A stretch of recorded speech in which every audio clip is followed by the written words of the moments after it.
Newsroom লাইভের শুরুতে যে খবরের দিকে নজর। দুর্গাপুরে বেসরকারি মেডিকেল কলেজের ডাক্তারি পড়ুয়া তাকে গণধর্ষণের অভিযোগ। এখনো পর্যন্ত 5 জনকে গ্রেফতার করেছে পুলিশ।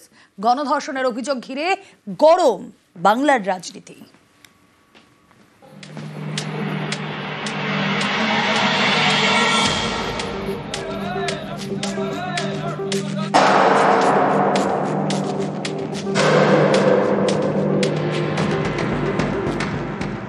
পশ্চিম বর্ধমানের দুর্গাপুরে বেসরকারি মেডিকেল কলেজ। শুক্রবার রাতে এই মেডিকেল কলেজেরই সেকেন্ড ইয়ারের ছাত্রীকে গণধর্ষণের অভিযোগ ওঠে। ছাত্রীর বাড়ি ওড়িশার জলেশ্বরে, থাকেন কলেজের হোস্টেলের কাছে জঙ্গলেই তাকে গণধর্ষণের অভিযোগ। ঘটনায় আগেই অপু বাউরি, ফিরদৌস শেখ এবং শেখ রিয়াজউদ্দিনকে গ্রেপ্তার করে পুলিশ। রবিবার রাতে গ্রেপ্তার আরও 2 জন, শেখ নাসিরউদ্দিন এবং শফিক শেখ। দুর্গাপুরে আইকিউ সিটি মেডিকেল কলেজ, এই কলেজেরই পড়ুয়া অভিযোগকারী তরুণ। গণধর্ষণের অভিযোগে ধৃত অপু বাউরি এই হাসপাতালেই রাজমিস্ত্রির কাজ করে। স্থানীয় একটি বেসরকারি কারখানার অস্থায়ী কর্মী শফিক শেখ। ফিরদৌস শেখ এলাকার একটি হাসপাতালের ওয়ার্ড বয়।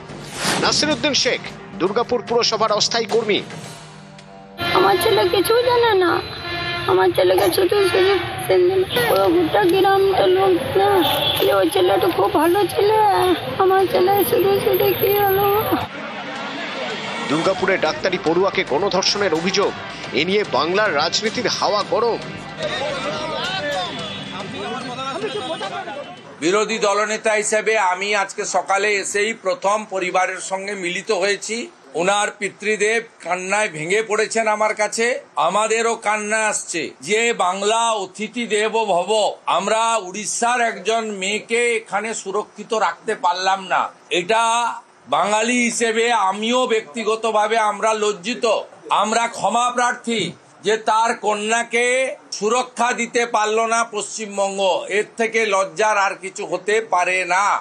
শুভেন্দু অধিকারী হচ্ছে বাংলার লজ্জা। এই বাংলার লজ্জা বিজেপি, যারা অপরাজিতা বিলের মতো একটা প্রয়োজনীয় বিল যেটা কিনা হস্তকের বিরুদ্ধে ছিল, সেই বিলটাকে যারা আইন হতে দেয় না, তারা আসলে বাংলা এবং দেশের লজ্জা। শুভেন্দু অধিকারী বড় বড় বাতিলা মারার আগে জেনে নিন, উড়িষ্যা সরকারের প্রতিনিধিরা তারা এসে বলেছেন যে পুলিশের যে এখানে তদন্ত প্রক্রিয়া, সেই তদন্ত প্রক্রিয়া একদম যথাযথ।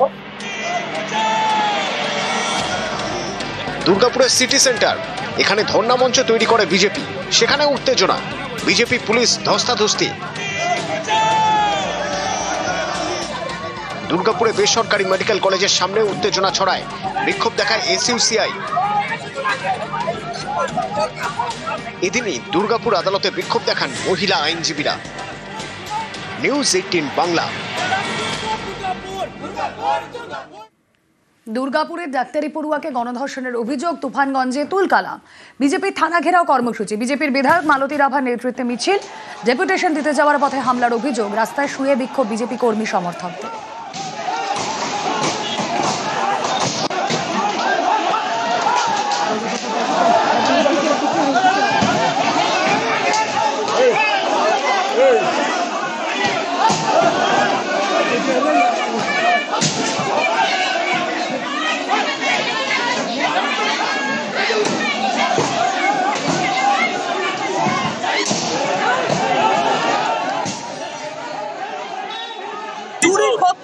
বাংলাটাকে শেষ করে দিয়েছে এরা, এদের গন্ডারের চামড়া, গরু, বালি, পাথর, চাকরি, পায়খানা সবই চুরি করে শেষ করে দিয়েছে বাংলাটাকে, আর এই সংস্কৃতি শুরু করেছে। তুফানগঞ্জে বিজেপি অফিসের সামনে উত্তেজনা ছড়ায়, বিজেপি বিধায়ক মালতী রাভাকে গো ব্যাক স্লোগান। পুলিশের সামনে বিজেপি নেতা কর্মীদের মারধরের অভিযোগ, তৃণমূল কর্মীদের বিরুদ্ধে মারধরের অভিযোগ অস্বীকার তৃণমূলের। পুলিশের উপস্থিতিতে এই তৃণমূলী হারমাদেরা আমাদের কার্যকর্তাদের আক্রমণ করে এবং বেধড়ক মারধর করে, বাইক ভাঙচুর করে। এটা দুর্ভাগ্যজনক। বিজেপি কি কোনো কর্মসূচি নিতে পারবে না তৃণমূল কংগ্রেসের এই শাসনকালে? এই রকম মনোবৃত্তি যাদের, তাদেরকে জনগণ দূরে ঠেলে দেবে এবং এর বিচার তো হবেই। আমরা রাজনৈতিকভাবে এর মোকাবেলা করব। তৃণমূলের কিছু লোক আমাকে পুরো লাথি মারলো, ঘুষি মারলো, আমার এইখানে ঘুষি মারছে, পিঠে ঘুষি মারছে, একদম পাকা রাস্তায় ফেলে একদম এলোপাতারি লাঠি সোটা দিয়ে লাথালাথি আর কি। আপনাদের কজনকে মারধর করে? আমি তো ছিলাম, আমার আগে আরও একজন নাকি হয়েছে। ওনার দেখা কোনোদিন পাওয়া যায় না, হঠাৎ করে আসবে আর মানুষকে বিশৃঙ্খলাতে বিভ্রান্তিতে এই যে গো ব্যাক স্লোগানটা কিসের জন্য? আমরা চাই না যে উনি এসে এই তুফানগঞ্জকে অশান্ত করুন, এর জন্য গো ব্যাক। উনাকে আমরা ভোট দিয়েছিল এই বাংলার মানুষ তথা তুফানগঞ্জের মানুষ, একটি কাজ পর্যন্ত করে নাই, কোথাও একটা ইটের কোনা পর্যন্ত ওনার জন্য বসেনি, তাহলে সে কেন আসবে আমাদের এখানে?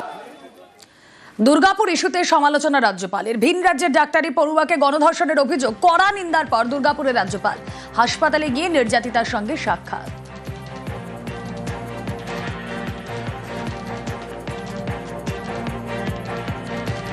Such instances are on the increase in West Bengal. This shows a degeneration in society. Government has to act firm. We will certainly take stern steps to ward off such things in future. Such instances are on the increase in West Bengal. This shows a degeneration in society. Government has to act firm. We will certainly take stern steps to ward off such things in future. বিপর্যস্ত উত্তরবঙ্গ, দুর্গতদের পাশে দাঁড়াতে ফের উত্তরে মুখ্যমন্ত্রী। নাগরাকাটা, মেটেলি থেকে মালবাজার একাধিক জায়গায় গেলেন, বিলি করলেন ত্রাণ, মৃতদের পরিবারের হাতে আর্থিক সাহায্যও তুলে দিলেন। ভুটানের জলে এত বড় ঘটনা ঘটেছে, আমরা অনেক দিন ধরে বলছি ইন্ডো রিভার ভুটান কমিশন করা উচিত। এই যে ভুটানের জলে এত ক্ষতি হয়েছে, আমরা চাই যে ওরা ক্ষতিপূরণটাও দিক। সবটাই তো আমাদের করতে হয় ওয়েস্ট বেঙ্গল গভর্নমেন্টকে, না দিল্লি 1 পয়সা দেয় না কেউ 1 পয়সা দেয়। বিপর্যস্ত উত্তরবঙ্গ, পাহাড় থেকে ডুয়ার্স সর্বত্রই ধ্বংসস্তূপ, নিশ্চিহ্ন হয়ে গিয়েছে ঘর বাড়ি, ঠিকানা হারিয়ে ত্রাণ শিবিরেই আশ্রয় নিয়েছেন হাজার হাজার মানুষ। দুর্গতদের পাশে দাঁড়াতে ফের উত্তরবঙ্গে মুখ্যমন্ত্রী মমতা বন্দ্যোপাধ্যায়। সোমবার প্রথমেই তিনি যান নাগরাকাটার বামুনডাঙ্গায়। গাঠিয়া সেতু ভেঙে গিয়েছে, ফলে গাড়ি থেকে নেমে কিছুটা পথ হেঁটে যেতে হয় মুখ্যমন্ত্রীকে। তারপর অন্য গাড়িতে উঠে ত্রাণ শিবিরে পৌঁছন তিনি। মৃতদের পরিবারের হাতে আর্থিক সাহায্য তুলে দেন, চাকরির নিয়োগপত্র দেন। নিরাপত্তা বেষ্টনী ভেঙে কমিউনিটি কিচেনেও যান মমতা বন্দ্যোপাধ্যায়। টন্ডু চা মহল্লার ত্রাণ শিবিরে যান মুখ্যমন্ত্রী। ভুটানের জলে এত বড় ঘটনা ঘটেছে, আমরা অনেক দিন ধরে বলছি ইন্ডো রিভার ভুটান কমিশন করা উচিত। এই যে ভুটানের জলে এত ক্ষতি হয়েছে, আমরা চাই যে ওরা ক্ষতিপূরণটাও দিক। সবটাই তো আমাদের করতে হয় ওয়েস্ট বেঙ্গল গভর্নমেন্টকে, না দিল্লি 1 পয়সা দেয় না কেউ 1 পয়সা দেয়। আপনাদের অনেক কাগজপত্র হারিয়ে গেছে, সেই জন্য স্পেশাল ক্যাম্প করা হবে। যার যা হারিয়েছে সেগুলো লেখান, তাহলে ডুপ্লিকেট কাগজ পাবেন।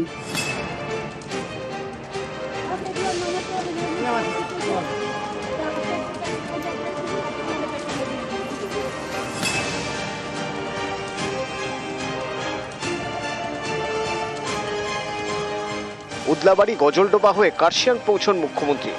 আবির ঘোষাল, নিউজ 18 বাংলা। ফের বন্ধ বাংলা সিকিম লাইফলাইন। আজ দুপুর 1টা থেকে বন্ধ 10 নম্বর জাতীয় সড়ক। বৃহস্পতিবার সন্ধ্যে 6টা পর্যন্ত বন্ধ থাকবে NH10, 29 মাইল গেলখোলার মাঝে ধসের চেয়ে মেরামতের জন্য 4 দিন বন্ধ জাতীয় সড়ক। নির্দেশিকা জারি NHIDCL কর্তৃপক্ষের। কালিম্পং থেকে সিকিমে ঘুরপথে চলবে গাড়ি।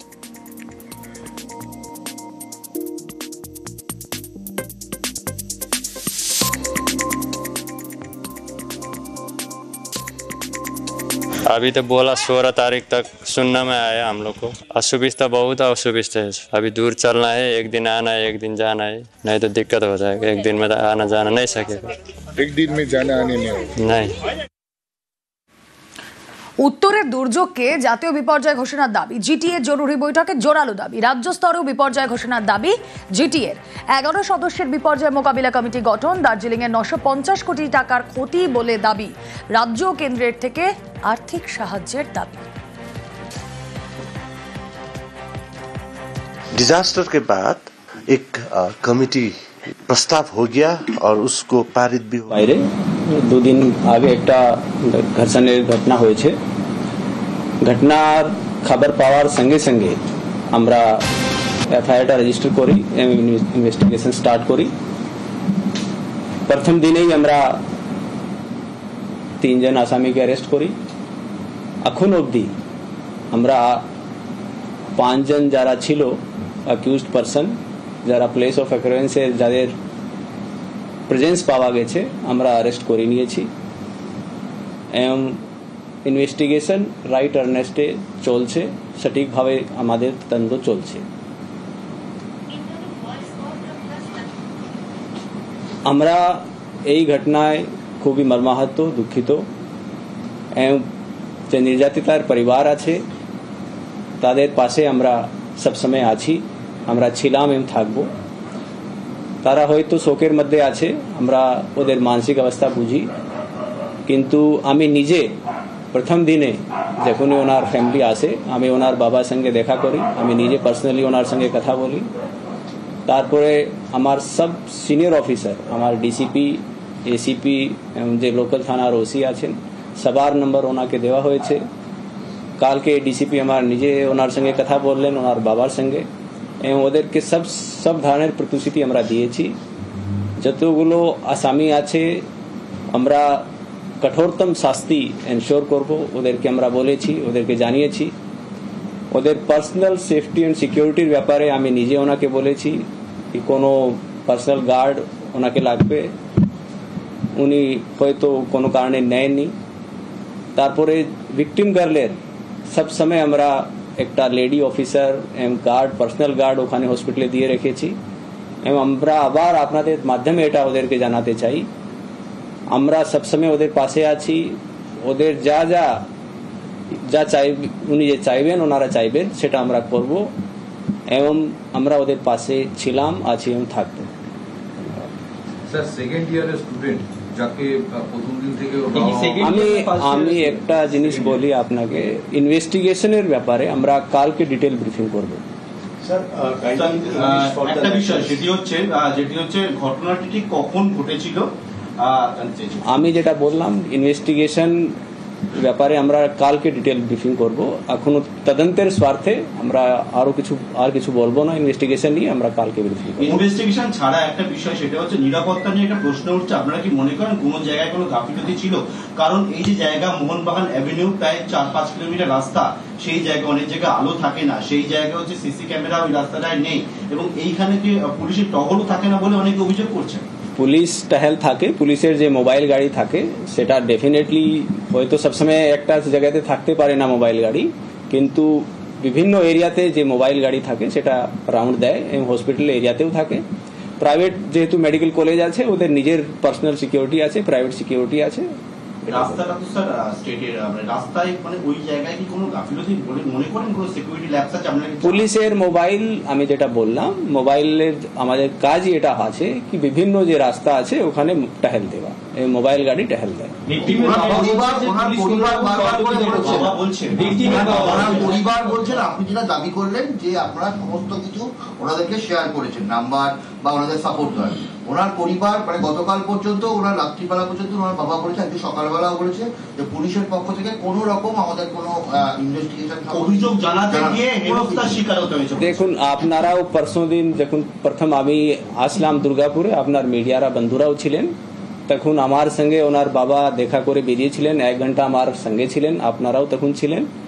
আমার সঙ্গে উনি কথা বললেন, আমি ওনাকে বিশ্বস্ত করলাম কি আপনার যা সিকিউরিটি লাগবে আমি নিজে অ্যাজ এ কমিশনার ওনাকে এনশোর করলাম। ওনার ফ্যামিলির সিকিউরিটি, পার্সোনাল সিকিউরিটি এবং মেয়ে তো ডেফিনেটলি আমরা দিয়ে রেখেছি, কিন্তু উনি পার্সোনাল সিকিউরিটি নেননি, উনি নিজেই বললেন না আমাকে লাগবে না, আমি এখানে আমার রিলেটিভের বাড়িতে আছি। তারপরেও কালকে ডিসিপি সাহেব আমাদের এখানে উনি ডাকলেন, আবার ওনার সঙ্গে কথা বললেন, আবার ওনাকে জিজ্ঞাসা করলেন কি আপনার কোনো অসুবিধা আছে ইনভেস্টিগেশন মধ্যে। ইনভেস্টিগেশনের প্রত্যেক ডিটেলটা আমরা ওনাকে জানিয়েছি। আমার যে ওসি এনটিএস থানা লেডি অফিসার আছেন উনি নিজে কথা বলেছেন, প্রত্যেক ইনভেস্টিগেশন ডিটেল আমরা ওনাকে দিয়েছি। বারবার ওনাকে আমরা আশ্বস্ত করেছি কি যে অসুবিধা আছে, যে কিছু আপনারা আমাদেরকে বলুন, আমার নিজের নম্বর, ডিসিপির নম্বর, সিনিয়র অফিসারদের নম্বর সব ওনাদেরকে দেওয়া আছে। আপনি কি মনে করেন নিরাপত্তায় কোনো জায়গায় কোনো গাফিলতি হয়েছে, সেটা বাড়ানো দরকার আরো? দেখুন, আমি যেটা বলার ছিল আমি বললাম আপনাদেরকে। ওনারা কি কোনো ওনাদের কোনো প্ররোচনা আছে, মানে কেউ কি ওনাদেরকে প্ররোচনা? এটা না, দেখুন এখন ওনার মানসিক অবস্থা আমরা বুঝি, আমরাও মর্মাহত, যেহেতু একটা দুঃখিত ঘটনা হয়েছে, এর বাইরে আমি কিছু এই ঘটনায় আর কেউ জড়িত রয়েছে বলে আপনি মনে করছেন? এখন অব্দি ইনভেস্টিগেশন মধ্যে যাদের প্রেজেন্স ছিল প্লেস অফ অকারেন্সে 5 জনের, আমরা 5 জনকে অ্যারেস্ট করে নিয়েছি। সহপাঠী তো উনি নিজেই বলছেন, যে ভিকটিম গার্ল আছেন উনি বলছেন কি সহপাঠী উনি 2 জন গিয়েছিলেন, এবং তার ছাড়া যে 5 জন ছিল ওই 5 জনকে আমরা অ্যারেস্ট করে নিয়েছি। তদন্ত একদম সঠিকভাবে এগোচ্ছে, আমরা ফুলি স্যাটিসফাইড আছি, এবং আমরা আশ্বস্ত করছি ফ্যামিলিকে, ওনার প্যারেন্টসকে কি যারা দোষী আছে তাদের কঠোরতম শাস্তি আমরা এনশিওর করব। ভিকটিমের বন্ধু কি এখনো কি ডিটেন রয়েছে? ওকে কি এখনো জিজ্ঞাসাবাদ? আমরা জিজ্ঞাসাবাদ করছি, যখন দরকার হচ্ছে আমরা ওনাকে ডাকছি। আপনাদের হেফাজতে আছে না? না, উনি কোঅপারেট করছেন। আমি জানি তদন্তর ব্যাপারে, আমি আপনাদেরকে বললাম আমরা কালকে ব্রিফিং করবো। মেডিকেল লিগ্যাল এক্সামিনেশন বা এগুলো কিছু করা সম্ভব? আমরা কালকে বলবো আপনাদেরকে ইনভেস্টিগেশনের ক্ষেত্রে।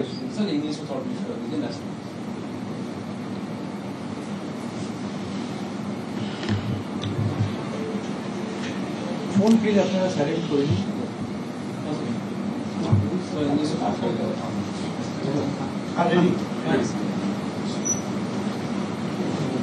As you all know, an incident of rape has been reported in the nearby area.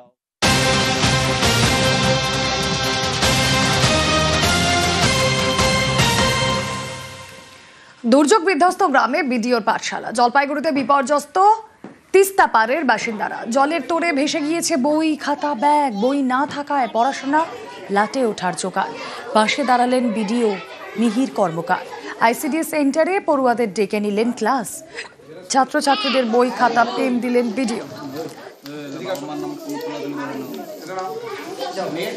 এই এলাকা তো বানভাসী হয়েছিল আর কি, জল জমেছিল প্রত্যেকটা বাড়িতে, অনেকেরই বই টই ভিজে গেছে, খাতাপত্র ভেসে গেছে, পেন্সিল ভেসে গেছে, রাবার ভেসে গেছে।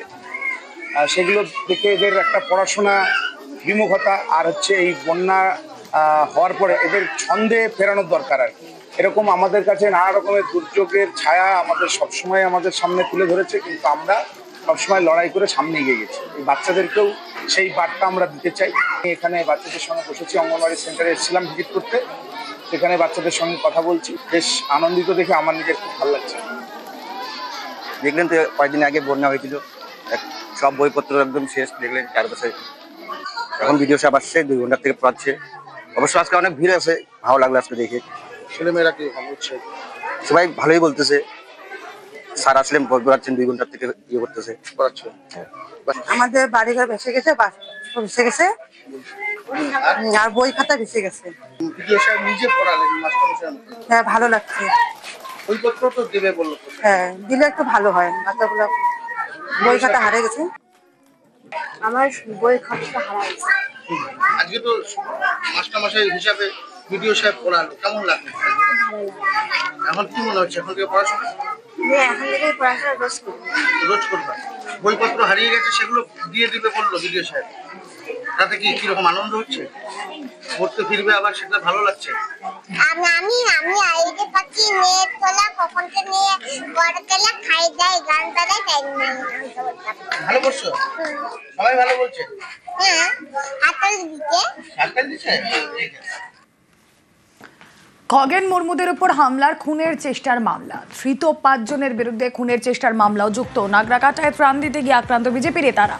রক্তাক্ত সাংসদ খগেন মুর্মু আহত হন, শঙ্কর ঘোষ আহত হন। 8 জনের বিরুদ্ধে লিখিত অভিযোগ দায়ের। আগে ST/SC ধারায় মামলা দায়ের। 24 অক্টোবর জলপাইগুড়ি জেলা আদালতে মামলার শুনানি।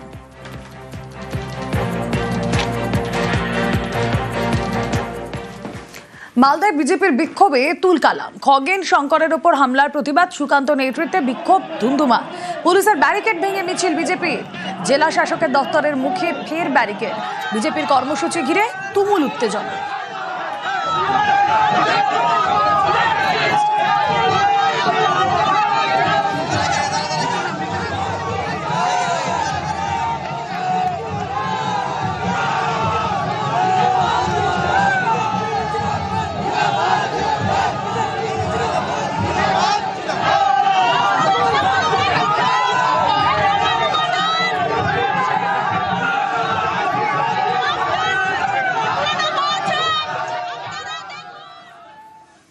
গোয়ালপুকুরে পিতানু নদীর উপরে ব্রিজ, বোচাগাড়ি গ্রামে প্রথম ব্রিজ।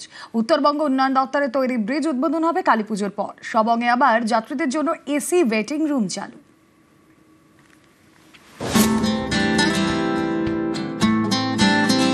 উত্তর দিনাজপুরের গোয়ালপুকুর, এখানকার বোচাগাড়িতে পিতানু নদীর উপর উত্তরবঙ্গ উন্নয়ন দপ্তরের তৈরি ব্রিজ। সেতুর দুদিকে নতুন অ্যাপ্রোচ রোড। কালীপুজোর পরে এই সেতুর উদ্বোধন। আমাদের গ্রামে গ্রামে যোগাযোগ হচ্ছিল না, আমাদের 4-5টা গ্রাম এখন যে এক জায়গাতে হতে পেরেছে, এর আগে হতে পারতো না। আমরা যে যেতাম, পঞ্চায়েত যেতাম, আমাদের হাই স্কুল গুতি, আমাদের বাচ্চা যেত 15 কিলোমিটার ঘুরে যেত, কিন্তু এখন আমাদের 1.5-2 কিলোমিটারে যাচ্ছে। সবাই খুশি আছে এখন। আমরা তো অনেক খুশি বোধ করতেছি, কেন যে এই মতো আমরা আগে কল্পনা করতে পারিনি যে আমাদের বোচাগাড়িতে এই মতো একটা ব্রিজ হবে। এখানে তো আশেপাশে প্রায় 10 থেকে 15টা গ্রাম আছে, এখানে প্রায় 10 থেকে 15,000 লোক এখানে লাভ অর্জন করবে, এখান থেকে থাকতে পারছে। একদিকে গোয়ালপুকুর, আরেকদিকে চাকুরিয়া, দুই এলাকার মাঝখান দিয়ে বয়ে গিয়েছে পিতানু নদী। এই নদীর উপরে প্রায় 9.5 কোটি টাকা খরচ করে তৈরি করা হয়েছে সেতু এবং অ্যাপ্রোচ রোড। 7 কোটি টাকা তখন ব্রিজ ছিল, এবার 2 কোটি টাকা দিয়ে অ্যাপ্রোচ রাস্তাটাও করে দিয়েছি, আর ব্রিজটা ভালো হয়ে গেছে। আশাবাদী আমি, লোকগুলো উপরে উপকৃত, আর লোকগুলো আপনার যাতায়াত শুরু করে দিয়েছে।